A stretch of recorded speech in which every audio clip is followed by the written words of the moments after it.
At for today's video mga bossing ko, alam nyo ba kung saan tayo tatakbo ngayon?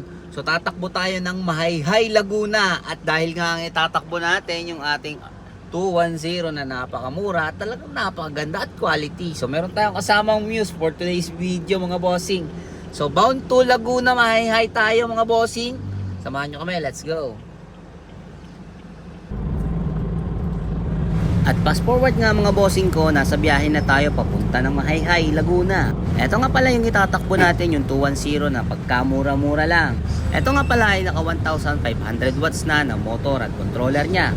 At syempre sa murang-murang halaga nyo lang makukuha mga bossing ko. At syempre quality pa yung mga e-bike natin dito sa Red Kingdom Electric Bike. At fast forward nga mga bossing ko, nandito na tayo sa may Pagsanghan, Laguna. At medyo malapit-lapit na rin tayo sa bahay ni customer dahil nasa Mahayhay na tayo mga bossing ko.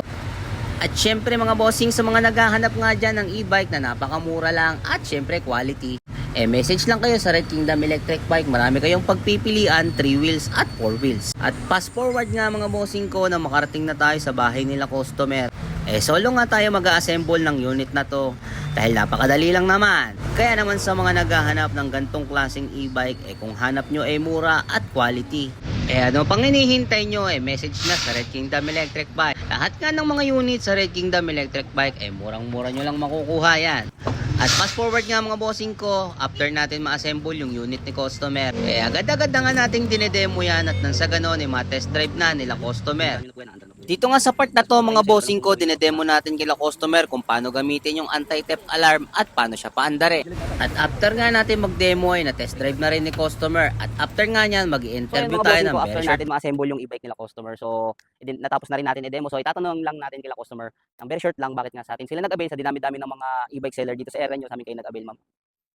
Hindi, naghanap kasi kami ng e-bike through online. Nakita namin yung page nyo. Tapos yung minessage siya ng asawa ko and then nagtanong kami ng price. So, mas mura and then Affordable bukod dun talaga. sa affordable siya, compare dun sa price dito sa amin. Tapos yung unit na gusto nung tatay ko talaga, ito talaga. Wala ka kasi kami makita dito. Tapos sa inyo kami nakakita nung gusto niya. So, nung nag-message naman kami sa inyo, nag-reply agad. So, mabilis yung ano nyo, yung pagbigay ng pag-reply sa amin. So, yun. Kaya nag-ano din kami. Tsaka yung mga feedback ng ibang tao na mga customer Mga na bumili reviews, sa inyo, ma'am. mga reviews sa inyo, is maganda. So, kaya sabi namin, sige, try na lang natin dyan. Pagka, nag-reply sila doon sa mga questions natin, edi sa kanya na lang tayo kukuha. So, legit naman, ma'am. Legit Namura siya. Nung talaga. una talaga medyo nagano kasi syempre, hindi naman siya, bukod sa syempre, malayo nga, pero nag-doubt kami. Pero nung nakita namin yung mga Deliveries post niya vlog, and ma'am. tsaka yung mga reviews ng mga customer, so, yun. Okay naman kami ng ano na. So, anong masasabi nyo, ma'am, sa Red Kingdom Electric Bike? Recommended po ba? Recommended talaga, 100% talaga. Kasi unang-una, then ilang araw lang, di ba? Parang 2 days lang o 1 day, 2 days lang dati, no? 2 days lang kami nag-ano sa inyo and then pagkatapos natin mag-usap, so ito na agad. Mabilis. Mabilis yung delivery and saka yung maganda yung quality, maganda yung So, sa reservation naman, ma'am, to be honest, nagkaroon kayo ng doubt kahit konti. Na actually, normal naman talaga. So, kami, ma'am, nangingi po talaga kami ng reservation at least. Kung magbigay si customer at least 1,000, 2,000. Assurance lang na sure buyer talaga. So, kung kayo po, medyo nag-doubt kasi na maiwas scam, kami din po. Kasi may mga senaryo din po na ganun nangyari. Na nagpa-deliver tapos walang reservation. Pagdating sa location, biglang hindi na makontak. So, kung mapansin nyo, tumanggap kami at least 1,000. Yun. Para lang malaman namin na sure talaga si customer. okay naman yung isa reservation kasi siyempre bilang customer din talaga hindi mawala talaga yung pero small amount lang naman na Small carry naman siya and then at least di ba may pinangahawakan tayo pareho. Legit, ma'am. So, narinig niyo naman mga bossing ko. So, isang another customer satisfied na naman dito sa Mahayhay, Laguna mga bossing. So, maraming salamat, ma'am. Nagtiwala po kayo sa Red Kingdom Electric Bike. Maraming salamat po. God bless po.